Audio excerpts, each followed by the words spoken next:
Welcome to Come Heal Yourself with Monica Goyle on OMTimes Radio.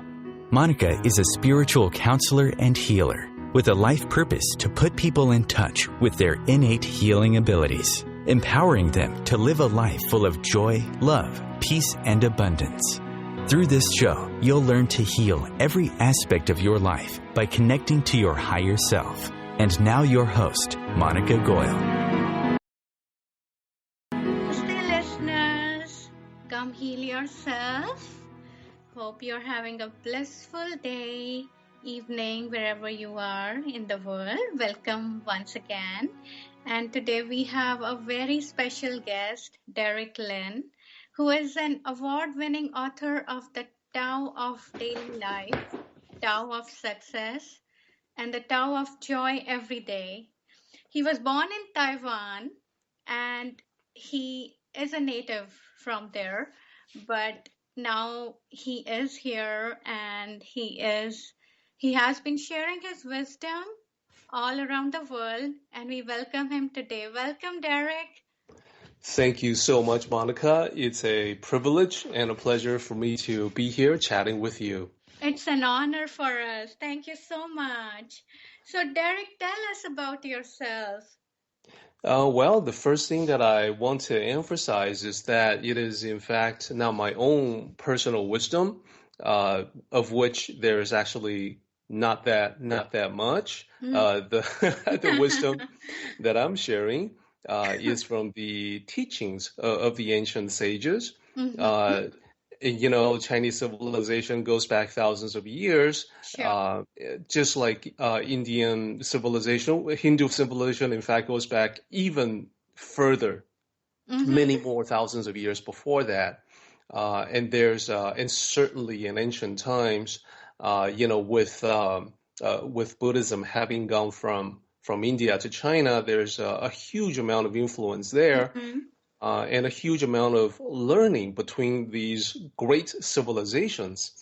I just do what I can to take the tip of the iceberg and share that with the world in the hopes that it will make our world a better place. You do great. I have read your stories, and those are really, those convey the wisdom so clearly and so easily in a fun way. So thank you so much. Well, thank you for your kind words. And Monica, I also want to say that when one is in the East, in Asia, whether in Taiwan or probably many parts of India as well, where spirituality is very strong, when you sit down with the great teachers of spirituality, they talk about life, but right. They also love to tell a lot of stories. And that's what I like to bring across to the audience. A lot of times people are just reading up on theories and explanations. If they can, I think it'll be such a cool thing for them to be able to sit in on one of these discussions with the great teachers of Asia, even if it's just by reading a book. I think they can get quite a bit out of it. Yeah, no, I totally agree. Stories are such fun and simple way of conveying.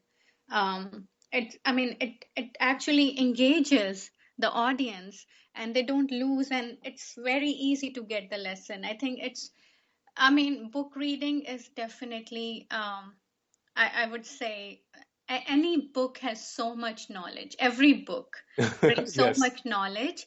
But I think storytelling is a way that everyone is able to connect with. You are absolutely correct. Books are distillation, from years of experience, thoughts that are curated, if you will. And speaking of that, I also want to share with your listening audience that there's actually an audiobook edition available for the Tao of Happiness as well. That's awesome. So where is it available, Derek? It's available from Amazon and also available from audible.com.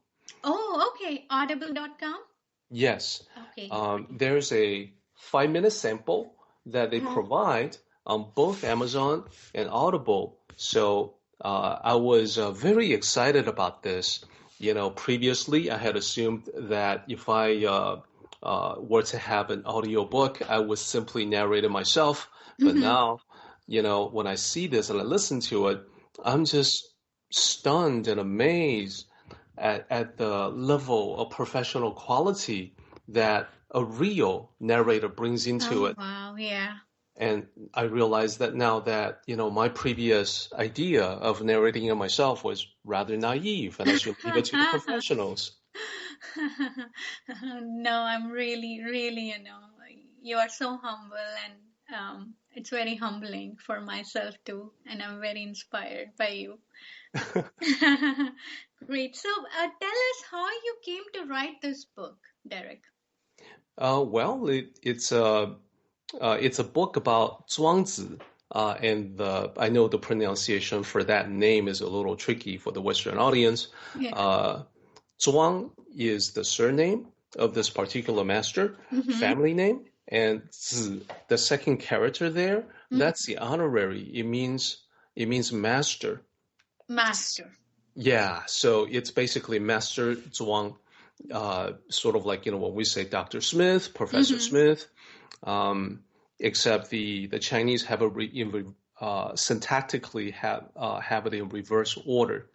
So he was this was a sage who had a great sense of humor. So he didn't want to preach or lecture at people.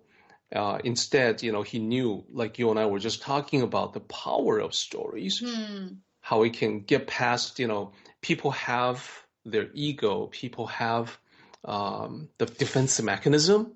Like, if you tell them something, they're like, oh, well, I don't know if that's true. And can you do it? But then if you tell a story, it'll get past that defense mechanism, and then the light bulb goes on. Yes. So he loved to do that. And what he wrote, so he wrote down all of his stories in outline form.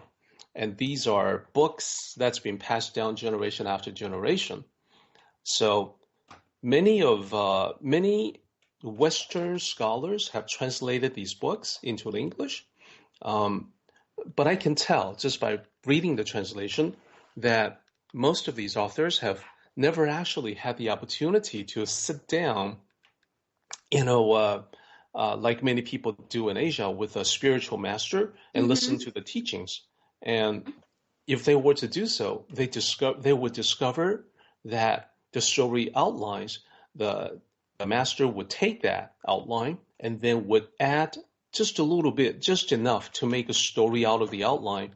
And after telling the story, would explain the significance and the symbology that is used. And that way everyone can get as much out of the story as possible, because a lot of times, they tell stories at different levels.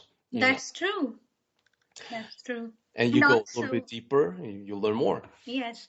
And also, I think as many times we listen to the story, every time we get something more. Definitely. If I have been doing a talk on the Tao Te Ching, another book, for many years now. Every time I go through it, it's always different. And the book hasn't changed. The ancient book has not changed at all. But, I have changed, and I see differently. Yeah, that's great. So tell us about the title of the book, Tao of Happiness. Like, why this title, and what does the word Tao means? Yeah, these are wonderful questions. Thank you so much. The character Tao is certainly something that people use from day to day.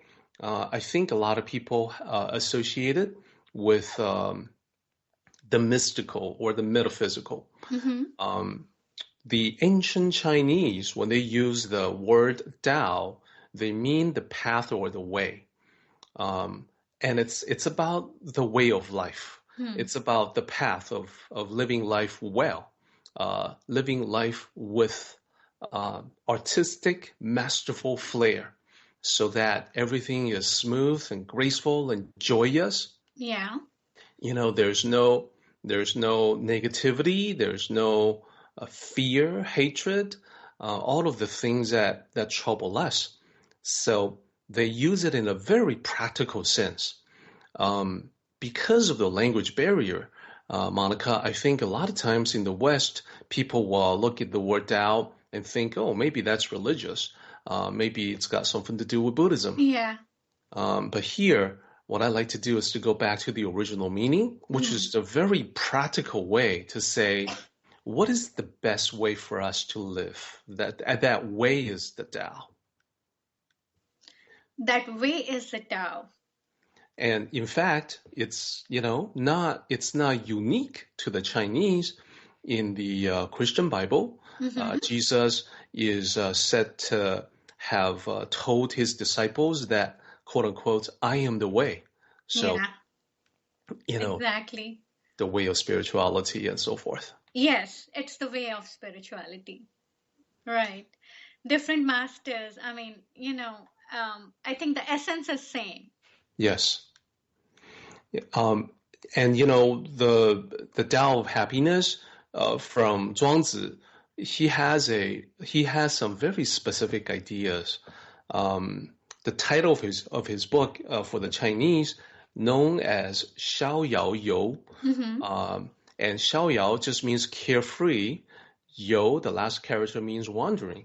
So when you translate it as carefree wandering, it depicts this joyous state of traveling through life without a care, knowing that everything is taken care of. But it can be distorted when people think, they'll say, oh, I follow the Tao, so I'll just take wherever my whims direct me. And that is in fact not, what the ancient Chinese meant. And people that have some friends from East Asia, they know that these Asians tend to be very hardworking and true. And Derek, we will continue our discussion after a very short Connecting break. you with the best of the conscious minds in the world. OMTimes Radio. IOM FM. Eros Evolution is where sexuality and spirituality meets. Join me, clinical sexologist Martha Tara Lee, on Eros Evolution on Thursdays, 4 p.m. Eastern on OMTimes Radio. Have you ever wondered how to change your love paradigm? The secret key is finding a love partnership, not just a regular connection. How do you find these? Through conscious relationships. Ascending Hearts Dating is a dating site for people like you that believes in second chances and a different type of spiritual connection. Try Ascending Hearts for free today at ascendinghearts.com and change your love paradigm. Ascending Hearts, the premier dating community for the spiritually awake. Being a radio host on IOM FM allows you to build your show on a rich platform with the power of the internet to fulfill your outreach goals and connect with a very specialized and global online audience, unlimited by time and distance. OMTimes Radio will provide you with web relevance, a recognizable conscious brand, and with the standard of excellence that has accompanied every single OMTimes endeavor. Host your show with OMTimes Radio Network.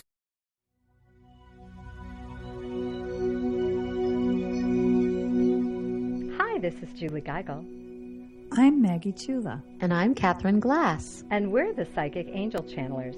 Join us every week here on OMTimes Radio for Angel Talk Tuesday at 10 a.m. Eastern Time. The angels have heard your call and are here to help. Are you ready to receive? Remember your magnificence with Angel Talk Tuesday. Free your mind. Expand your soul. OMTimes Radio. IOM FM.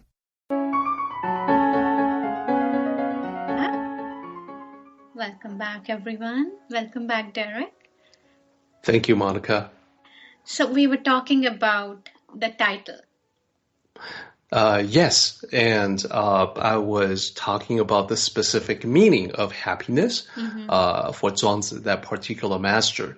For Chuang Tzu, he wanted to be very clear that it's not about the happiness of buying stuff, acquiring things, or achieving, fame and fortune. He was specifically talking about the happiness that one feels when you realize what your goal is, the reason for which you've been put in this world, why you get up every morning, your sacred task, your mission in life. The one who knows that is truly happy. How true is that? Thanks for a good reminder. And by the way, Monica, when I look at your web resources, your website, I can see that you are one of these people that is truly happy. You found your calling. You are in touch with your own inner healer, and you want to awaken the healer in everyone else. Thank you so much for recognizing that and also reminding me. I do fall off track a lot of times. Don't we all? Oh, we do? All of us do. Oh yeah, I have made plenty of mistakes in my life. I have to confess to that, and I'm on the path myself. I'm still very far away from any kind of enlightenment. I'm still working on it. And thank you so much for being so honest and to be sharing yourself. And I know you are very wise. You are a great soul, but thanks for helping us all, stay on the path and also accept that we are in this human body and we all tend to detract at times.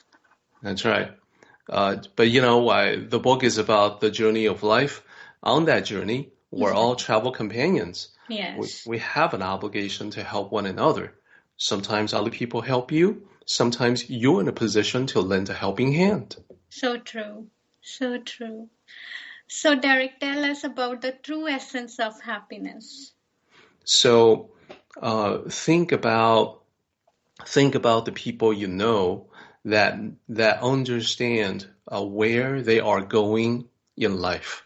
So one of the things that we can observe is that they become so joyous and radiant from within. And one of the great things about being in a state like that is that the negative people in life, the critics, the naysayers, the people who mock, ridicule, put down, they feel like they need to put other people down to elevate themselves. Those people, normally, they can get under the skin. They can really bother us. But when you are on a mission, when you know what you have to do, that kind of thing just pale in comparison. They just don't affect us as much anymore. So, people who do become bothered by that, my advice to them is that, well, think about what you are here to do. Get that clear in your mind. You want to fly high in the sky, like the first story, the paying bird.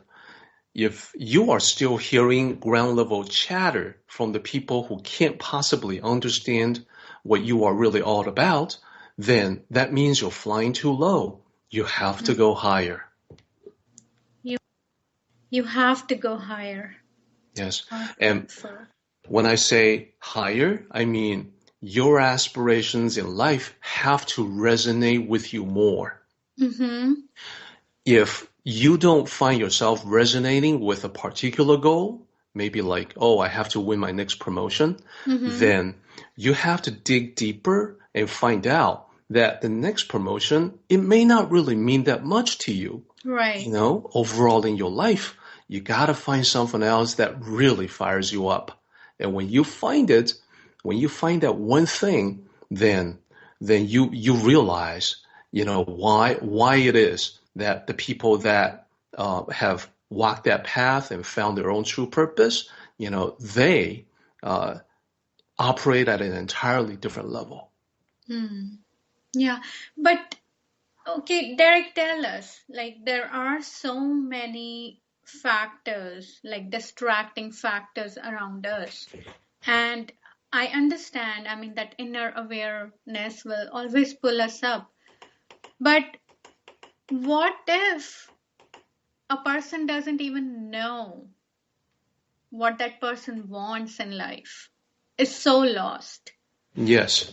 That's one of the questions that people ask most often. What if I don't even know what I want? And they ask the question in different ways. Sometimes it's like, how do I find my life's purpose? It's all fine and dandy that you say that once you found your purpose, everything's great, but I don't even know what that is. I don't even know where to look. Now, everyone who says that, they all follow a pattern that I have personally observed quite a few times, and that is they may not consciously know it, but many of them will come across their life's purpose and they recognize it when they see it because it hits them deep within. Yeah. So how do we go about finding it? Well, I used to give the wrong advice, Monica. When people ask this question, I used to say, follow your passion. And I said that because that was sort of a platitude that everyone else was saying, follow your passion, follow your passion. And then, like younger kids that ask that question, how do I discover my life's purpose? And I say, follow your passion. And they're like, oh, you mean video games? Because that's my passion, So later on, I realized that I needed to discover the answer that's more true to life and one that applies to everyone. Now, my personal epiphany is that the most important thing is actually not one's passion, one's hobbies, one's interests. Those are all very important, don't get me wrong. But there's actually something else that's even more important than that, which I did not realize at the time. And I'm talking like 10, 20 years ago. I totally did not realize this. And that more important thing is there's some particular way that you are here to contribute to humanity, contribute to something greater than yourself, other than yourself, outside of yourself. It could be as simple as raising a family, or as something more expensive, perhaps contributing to your community, a group of people, the world at large, whatever that is. It's about being of service. In whatever way. Whatever way. Yeah. When you are able to get your thinking outside of yourself, suddenly magic happens. And what is so wonderful about it, Monica, is that your passion, your interests, your talents, your skills, the stuff that you like to do, the stuff that you are good at, once you figure out how you can serve humanity and the world, something other than yourself, those talents, those interests, those passions, skills that you have developed, they all come in and fall into place. They all help you contribute to humanity. They all help you serve other people. So when you put those pieces together, you've got the one thing that'll bring you joy, happiness, the kind that is everlasting. Yeah. And it can be something very, very simple. It can be something that you do every day. It could just be a smile, a positive greeting that you give to people. Doesn't cost any money. Yeah. But you can brighten someone else's day with very little effort. Yeah. Something that comes from your heart, something, you just do. You don't have to think. Yeah, exactly. And that's how we human beings are designed. We're here for one another. And that's, so the Tao says, put that into action. Mm-hmm. Mm-hmm. And that's the true essence of happiness. That's definitely what I believe. That's so awesome. And I totally agree. I think if we just follow our heart, it's like, I mean, these are all, to me, now, like you said earlier, I used to feel the same way. What is my life purpose? And if I'm not able to do that, then, my life is total waste. But to me now, it all seems like a fancy, these are just fancy words, my life purpose. Exactly. And how cool is that? I think it's a good idea to slow down every now and then, Monica. Uh, think about the wonderful blessing that you have. Think about the sense of purpose that you have. Think about how many people still feel lost. So, I think you can rightfully see yourself as having this beautiful privilege of realization, of understanding, what you want to do in life. Yeah, yeah. And like you said, serving doesn't mean that you have to spend anything at all. It just comes from. Correct. And let me also offer to people that it may come to you as a complete surprise. Mm-hmm. I will offer myself as an example. Monica, I never thought growing up, not even once, that I would become an author. Mm-hmm. I talk to other authors or people who want to be authors, and they always say, oh, ever since I was little, I knew that I wanted to be a writer. I'm always like, oh, really? I never had that. Yeah, no, I can totally relate with that. And we will discuss more about your journey when we come back.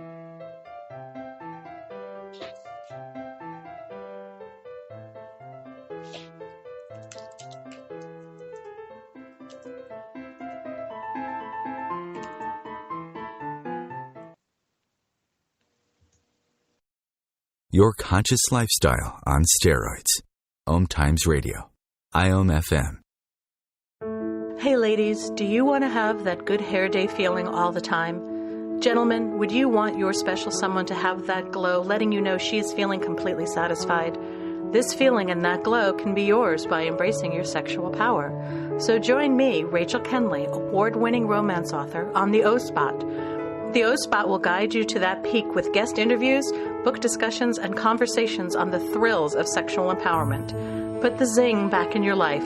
Come up and see me sometime on the O-Spot, live on Hump Day at 10 p.m. Eastern. What if business could be fun? What if business is the adventure of living? What are you choosing? Where do you do business that makes it easier, more fun, or more joyful for you? We'd love to see where you do business. Connect with us on Instagram at Joy of Business or Twitter at Joy of Business, and share your pictures with hashtags BusinessDoneWhere and Joy of Business. Let's change the world with business. Being a radio host on IOM FM allows you to build your show on a rich platform with the power of the internet to fulfill your outreach goals and connect with a very specialized and global online audience, unlimited by time and distance. OMTimes Radio will provide you with web relevance, a recognizable conscious brand, and with the standard of excellence that has accompanied every single OMTimes endeavor. Host your show with OMTimes Radio Network.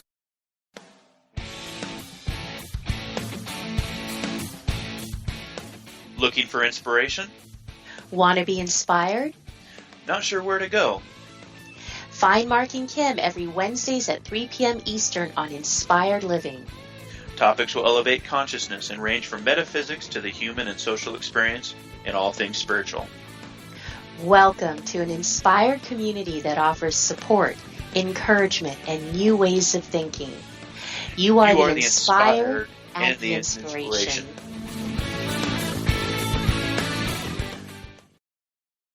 The best of the holistic, spiritual, and conscious world. OMTimes Radio. IOM FM. And we are back to know more about Derek's journey.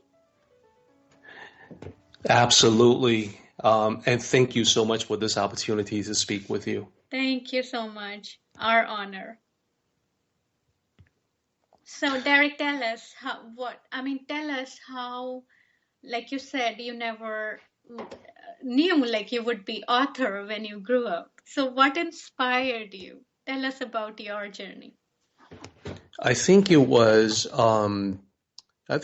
more than 20 years ago when there was a brush with mortality in my family, and it was a wake-up call for me to examine life more deeply. Prior to that, I was just happy-go-lucky, very unaware. I would say blissfully ignorant. So upon feeling the need for that personal investigation, I began to study the different great traditions of the world. I found that there were many commonalities. It seemed to me that we as human beings have a common core. We have a need in all of us for something greater, for something greater than what we can perceive, in this material world. Yeah. And as I study more, I wrote down some of my thoughts. These were on a website. Over time, they accumulated, and people started to suggest, why don't you put that together in a book? I tried it, and I was very lucky to have connected with a wonderful literary agent, and it just sort of grew organically from there. Nothing was really planned out in advance. Yeah. On that note, I truly feel like through our difficult circumstances, we are actually pushed towards our evolution, knowing ourselves deeply. Because like you said, until then we just stay in our blissful ignorance. We don't realize the vastness, the depth of our spirit, and what we can share and what we can do, the magnificence of our selves, our higher selves. Monica, you sound as if you have gone through quite a journey yourself. Oh yeah, don't we all do? Yeah, and I feel the same way, if I didn't get those wake-up calls, I would be in blissful ignorance as well. So actually, no matter how painful the experiences were, but those are the experiences that pushed me to know myself. Yes. Your wake-up call, was it a long time ago? It's been a journey. It's not I wouldn't say very long time ago, but I think the life circumstances were preparing and pushing towards it. So I can say like the wake-up call actually happened few years ago. And it actually prepared me to face the worst. As if, something was trying to protect me and prepare me. Right. So it sounds like it's been like a series of signs. Yes. Pointing you in the right direction. Yes. And if I didn't have that spiritual support, I think I would sink. Yes. And sometimes people don't realize how important that is until they find themselves in need of it. Yeah. And then it becomes the most important thing in the world. It is. That kind of reminds me too. One of the questions that people have about the book is about the last section of the book. The entire book is structured like a journey. So the beginning of the book is the departure, departing on a journey, disembarking on a journey. The very end of the book is the arrival. which is the opposite of departure. Yeah. And if we think about the process of life, if we think about maybe birth is the departure on the journey of life, then the arrival is at the very other end of it. Mm-hmm. And that's the end of life. Mm-hmm. So people look at me funny and say, in a book about happiness, you spent so much of the book about death.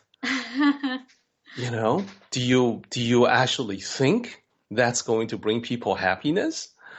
And I have to explain that this is, hey guys, it's not my idea. This particular ancient sage says, and I fully agree with him, that one cannot truly cherish life and understand how precious this life is that we have right now until you finally recognize, perceive, and accept death exactly as it is. Mm-hmm. How true. How beautiful. So, Derek, tell us, how is your book different from other books based on Eastern philosophy or Chuang Tzu's work? Well, I think when scholars translate the works of Chuang Tzu, they tend to be limited in academia. They tend to create books that are very scholarly. So most people don't really need to see all the academic citations, and they're not interested in how different philosophies derive from this, or the different branches. Very historical academic studies. What people really want to know is how can I use this? How can this make my life better? Right. So, and that's what the spiritual teachers of Asia do for people. They're not scholars. They're not historians. Their interest is to help people spiritually. So I want the Tao of Happiness to give readers the same experience that they would get listening to an actual Tao master from Asia. And I think this will let them understand just how interesting the Tao can be, far more interesting than academic books, historical texts would suggest. So true. That's beautiful. And I think, like you said, how you have explained your, the philosophy on life and death, like the endings on the, like you were talking about, understanding of death. Exactly. And also, Monica, as a spiritual counselor, you know quite well that grief counseling is very important. People who have suffered the loss of loved ones, it can be so devastating that it deprives them of the ability to cope with life, to face another day. My feeling is that when I see people in pain because of the loss of a loved one, the one gift that I wish that I could just give them this book and ask them to read the last 5 chapters or so. It's a very quick read. It'll only take them a few hours to go through it. But I think it's going to help them tremendously. That's very beautiful. And I know I have read the book and it definitely does. Like I said, it's not an effort once you start the book, once you start reading the stories, you don't have to make the effort, you just want to keep reading, and what you are trying to convey comes in very easily and in a very simple way and profound way. Oh gosh, that means so much to me to hear you say that. That's the overall goal that I have, so I thank you. Thank you so much. And So, I mean, you said you feel the most important part of the book is the last 5 chapters. Would you like to elaborate on that a bit? Yes. Well, different people will take different things from the book. I feel that those people that have lost loved ones will especially find the last 5 chapters relevant. And I also want to point out that I oftentimes see senior citizens, the elderly, facing this very issue. Not just the loss of loved ones, but also think about themselves undergoing the same transformation of death as well. So for them, I feel that this will be something to prepare them, prepare for arrival, as it were. And, think about how, especially as I deal with senior citizens, women who have, lost their husbands, I know statistically, in the West, women do outlive men by several years. And that's number one. Number two is that elderly couples, couples that are older than 40 years of age, on the average, the men are older than the women by 6 years. So you put that together, and you can see that many older ladies are in a position to have to deal with the loss quite a bit. So that's so true. Yeah. And that's where I feel I can be of help to them. Most certainly. This would be very helpful, and I think for the people who can't read your book, the audios will be really helpful. We will be back. Please stay.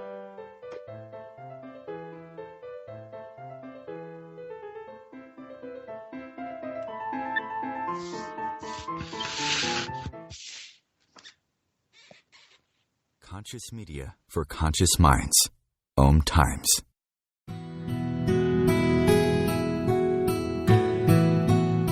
If you've ever said, I do want it all.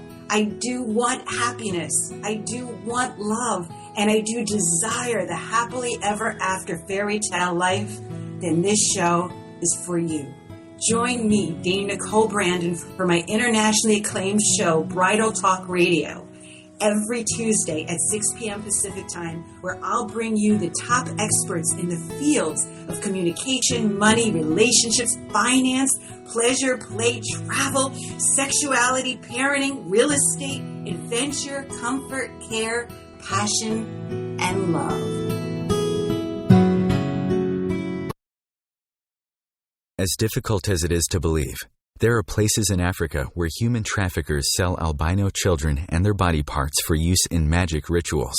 Humanity Healing International is actively working in Uganda to change this paradigm. The Albino Rescue Project finds albino children who are at risk and places them in safe schools and environments where they can learn and grow free from fear. To learn more or to sponsor a child, visit humanityhealing.org. Humanity Healing is where your heart is. Host your show on IOM-FM, the radio network of OMTimes Media, one of the more recognized brand names in the conscious community, and is backed by the extensive marketing reach of OMTimes. Hosting a show on IOM-FM immediately connects you with our extensive dedicated community. Are you ready to shift your energy, consciousness, and limiting beliefs? Join me, Shefali Burns, every Monday at 5 p.m. Eastern on Shifting with Shefali here on OMTimes Radio. Shift the blocks, limitations, and negative energies that have kept you from experiencing a life filled with joy, peace, love, abundance, and happiness. Are you ready to shift with Shefali? Are you ready to shine your brilliance? The best of holistic, spiritual, and conscious world. OMTimes Radio. IOM-FM. And we are back. And before we move on, I would like to remind our listeners that Derek's books are available, books and audios are available on Amazon.com and Audible.com, and I would highly encourage you to try his books. On that note, Derek, would you like to share one story from your book? Of course. Hello? Yeah, can you hear us? Yes. Since we were just on the topic of bereavement and grief, perhaps I can use that and share a story on from the last part where Zhuangzi's wife had passed away, and so his old friend came to visit him. One of the well-known stories in the Chinese tradition, Zhuangzi himself had a lifelong friend who was also a scholar like him, a philosopher like him, Huizi. And so they had known one another for many decades. They often engaged in discussions and debates. So, and I'll paraphrase the story. When Huizi came to see Zhuangzi because of the loss of his wife, he saw that Zhuangzi was sitting on the ground, drumming on a pot, singing a song. So Zhuangzi did not do what he was expecting in terms of grieving, like, with the tears running down his cheeks, not being able to do anything. So this seemed very inappropriate to the friend of Zhuangzi. So he said, "Hey, what are you doing? Your wife's been there for you all these years, raising your kids, building your family with you. She's gone now. So how can it be that you feel no sadness and shed no tears? You're actually singing. That's not acceptable." And Zhuangzi very calmly told his friend that actually it's not what it looks like. Of course, I was struck by grief when she passed on, just as anyone would be to lose your spouse. But then I realized that the life that I thought she lost was not actually something that she had originally. Now, during all the time before her birth, she did not possess life. She did not possess a physical form or indeed anything at all. She ended up, now that she has passed away, she's ending up exactly the same as she was before her birth. So she hasn't lost anything. Yeah. So true. His friend Huizi had to admit, okay, this makes sense. He never thought of it that way. And then Zhuangzi continued on to say that her death was a transformation, just like when she was conceived, just like when she was born. And that initial transformation of the birth gave rise to energy, and that energy gave rise to physical form. That form took on life to be a human being that I knew as my wife. Now it's the other way around.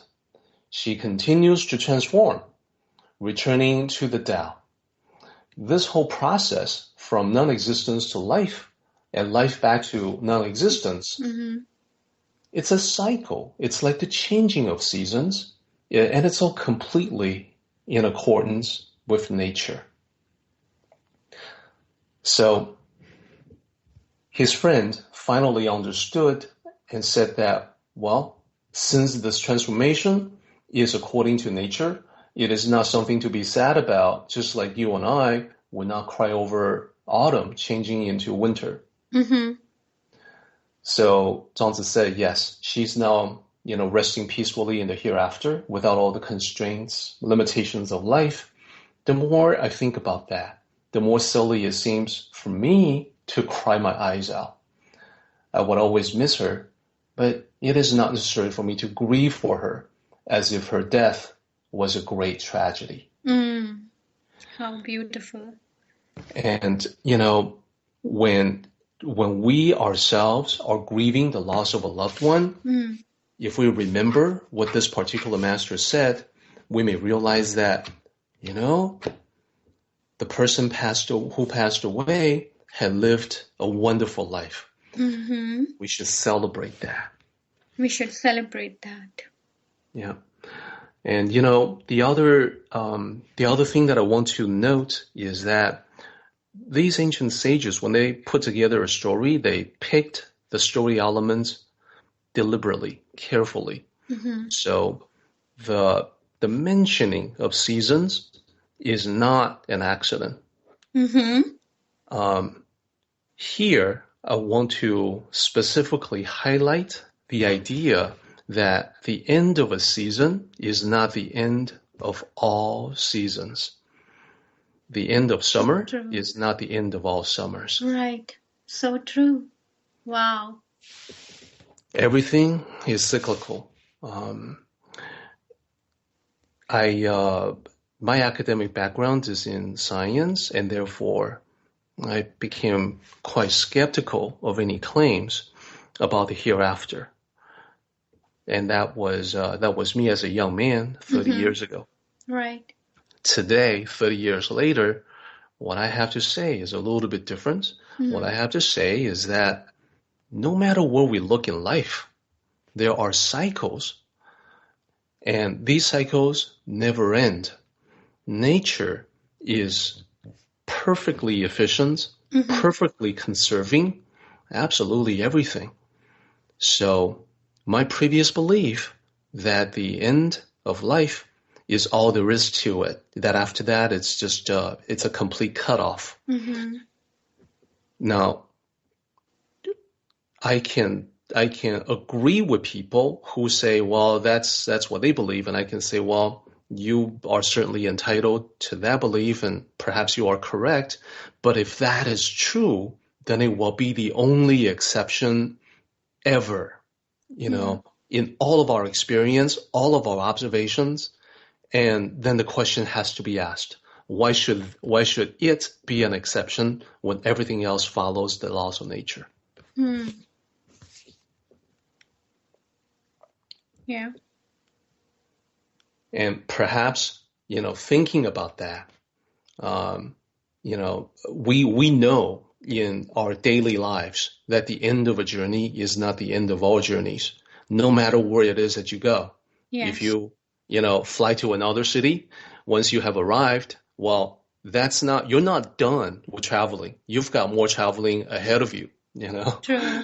Yeah. Even if it's just to take a taxi to the hotel, even after that, you have to come back. You have to take another flight. And even when you come back home, you're not done with traveling. There's some other plane flight in the future for you. So true. It never ends.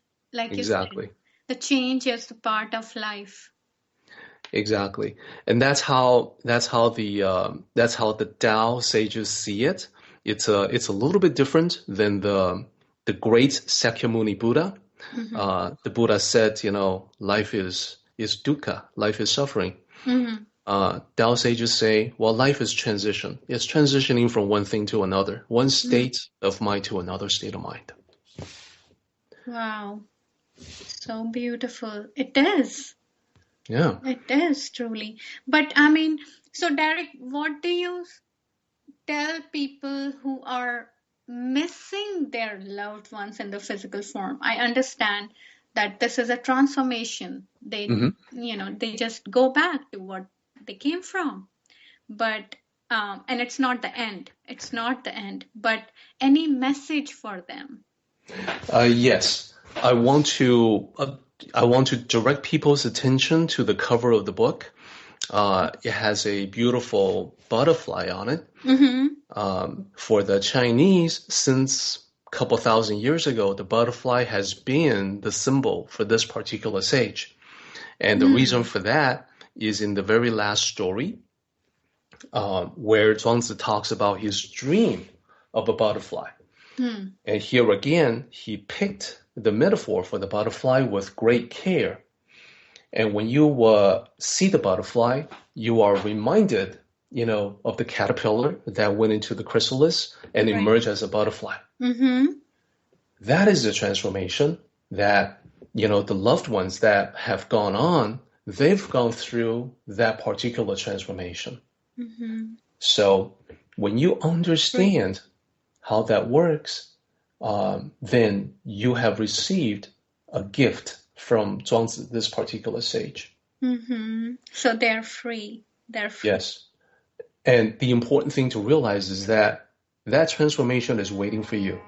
You're going to be going through that transformation yourself. So you may miss them for the moment, but it won't be long, especially in the context of eternity. The time that you are apart from them will be like the blink of an eye. Yes.